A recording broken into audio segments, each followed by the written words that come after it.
आज से हम स्टार्ट करने जा रहे हैं सी में फाइल हैंडलिंग। फाइल हैंडलिंग में हम बहुत सारी चीजें पढ़ेंगे, लाइक फाइल को ओपन करना, उसके कंटेंट्स को रीड करना, फाइल को ओपन करके उसमें राइट करना है, फाइल को क्रिएट करना, एक फाइल के कंटेंट्स को दूसरी फाइल में कॉपी करना, ये सारी चीजें हम पढ़ेंगे। लेकिन आज के वीडियो में हम ओनली फाइल हैंडलिंग का इंट्रोडक्शन देखेंगे और सबसे बड़ी बात तो ये कि फाइल हैंडलिंग की जरूरत क्या पड़ती है। ठीक है, अब सबसे पहले हम नीड पे आते हैं, उसके बाद हम इसका बेसिक इंट्रोडक्शन देखेंगे। ठीक है, तो अब देखो फाइल होती क्या है। फाइल क्या होती है? कलेक्शन ऑफ रिलेटेड डेटा होती है। फॉर एग्जांपल आपने एक स्टूडेंट्स की फाइल बनाई है, सपोज आप किसी स्कूल में जॉब कर रहे हो, किसी कंपनी में जॉब कर रहे हो, तो आपने एक एम्प्लॉइज की फाइल बनाई है। मतलब क्या है कि उसमें सिर्फ एम्प्लॉइज की डिटेल रहेंगी। अगर आपने एक स्टूडेंट नाम की फाइल बनाई, उसमें स्टूडेंट्स की डिटेल रहेंगी। या अगर आप कंप्यूटर पे काम कर रहे हो या व्हाट्सएप पे या फोन में काम कर रहे हो, तो आपको पता ही होगा कि हर पॉइंट पे फाइल की जरूरत पड़ती ही पड़ती है। हर एक पॉइंट पे फाइल की जरूरत पड़ती है। सपोज आप व्हाट्सएप भी यूज कर रहे हो, उसमें अगर आपने कोई इमेज को ओपन किया है तो वो इमेज भी क्या है? एक फाइल ही है। कोई सॉन्ग आप प्ले कर रहे हो तो वो भी क्या है? एक फाइल ही है। मतलब हमें ये तो पता है कि हमें फाइल्स की जरूरत पड़ती है, किसी को भी पड़ती है। जो भी पर्सन कंप्यूटर ऑपरेट कर रहा है या फोन ऑपरेट कर रहा है, उसको फाइल की जरूरत तो पड़ ही रही है। ये चीज तो हमारी क्लियर है। ओके, या इनफैक्ट अगर आप एक प्रोग्राम लिख रहे हो तो वो प्रोग्राम भी क्या एक फाइल के फॉर्म में ही जाके क्या होने वाला है? स्टोर सेव होने वाला है। ठीक है, तो कुल मिला के हमें इतना तो पता ही है कि फाइल्स हैं, फाइल का एग्जिस्टेंस है, कंप्यूटर में, फोन में, हर जगह पे फाइल का एग्जिस्टेंस है।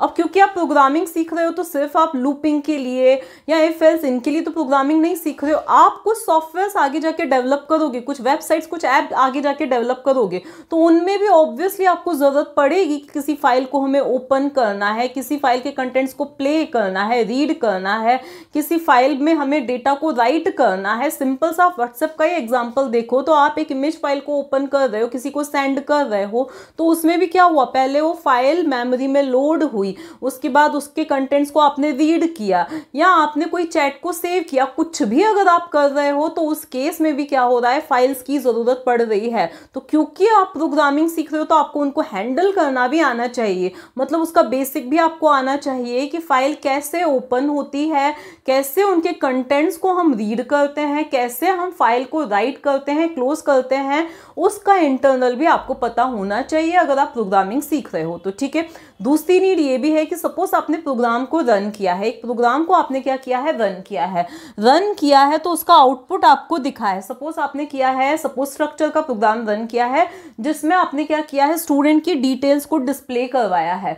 तो वो जो डिटेल्स है वो आपको टेम्पररी है। सपोज पहले स्टूडेंट्स की डिटेल को आपने डाला है, फिर उनको डिस्प्ले करवाया, तो वो जो डिटेल्स है वो टेम्पररी आपको दिखेंगे। ऐसा नहीं है कि थोड़े दिन बाद भी अगर आप देखना चाहो, आज आपने स्टूडेंट की 5 स्टूडेंट्स की डिटेल्स डाली हैं, ठीक है ना, उसके बाद आपने क्या किया है? उनको डिस्प्ले करवाया है, तो बाद में नेक्स्ट टाइम जब आप प्रोग्राम को रन करते हो तो वो 5 जो स्टूडेंट्स की डिटेल आपने डाली है वो आपके पास नहीं रहेंगी। क्यों?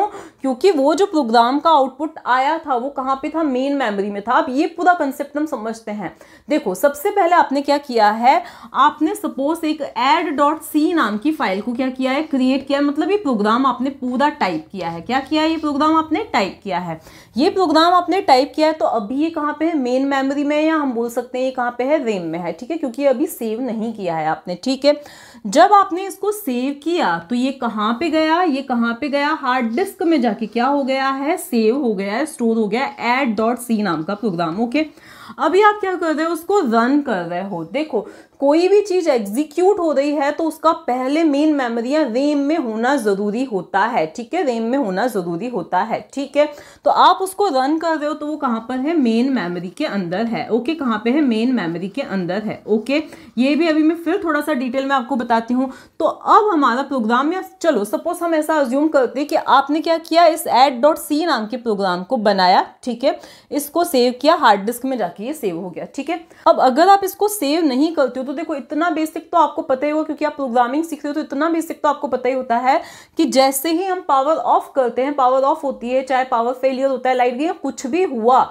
जैसे ही सिस्टम बंद वैसे ही जो हमारे रैम के कंटेंट्स है वो क्या हो जाते हैं? लॉस हो जाते हैं। इतना तो आपको बेसिक पता ही होगा। ठीक है, तो इसको सेव करना भी जरूरी है।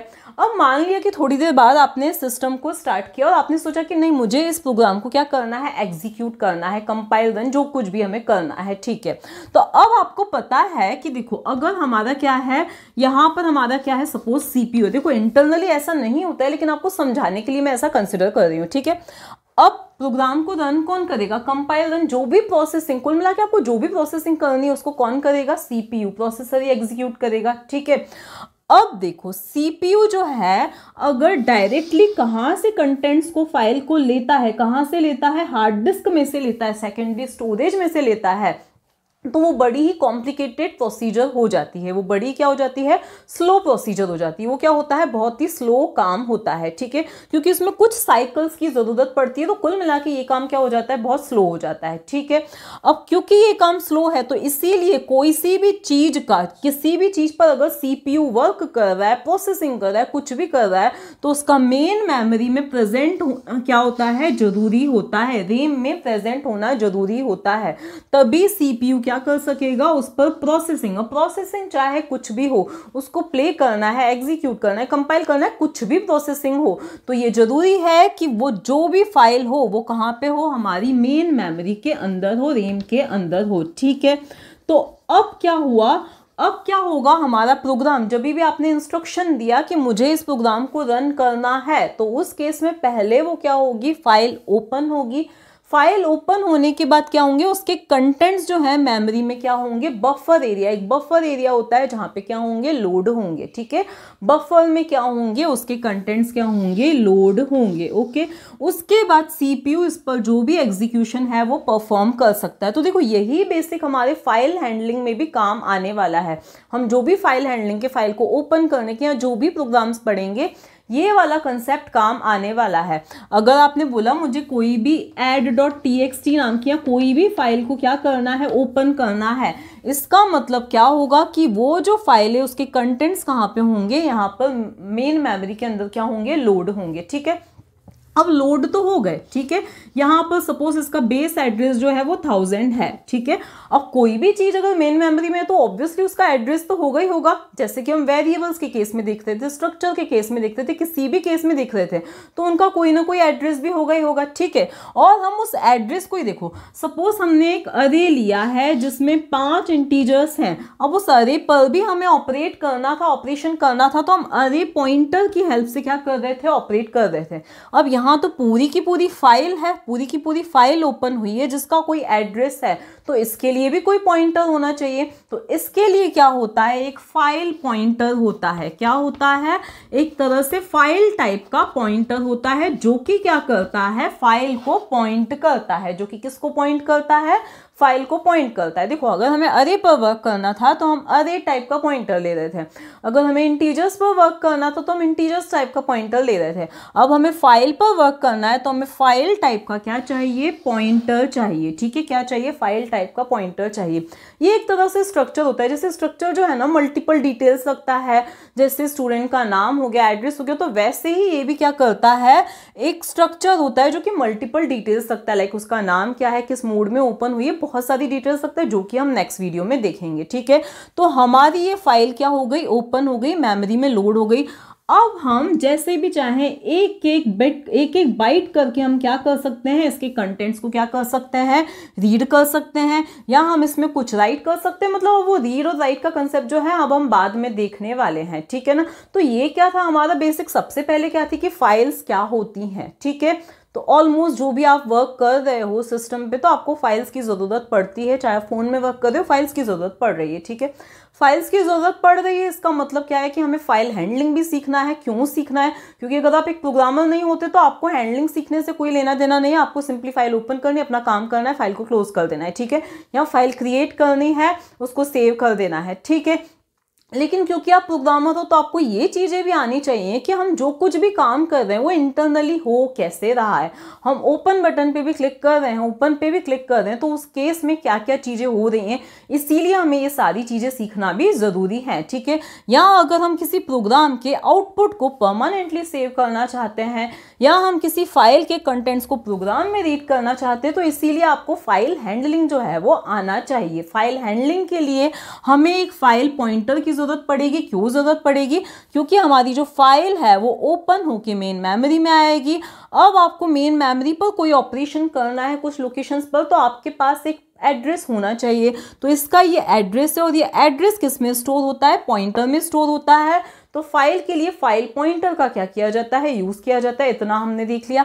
अब फाइल कितने टाइप्स की होती हैं, तो फाइल्स जो हैं अब वो हम जो प्रोग्रामिंग है, हम जो प्रोग्राम्स में पढ़ने वाले हैं वो क्या है, एक तो हम टेक्स्ट फाइल्स पर वर्क करेंगे जिसमें प्लेन टेक्स्ट को क्या किया जाता है, स्टोर किया जाता है। Plain text like ABCD 1 2 3 4 and all, ठीक है, प्लेन टेक्स्ट को स्टोर किया जाता है।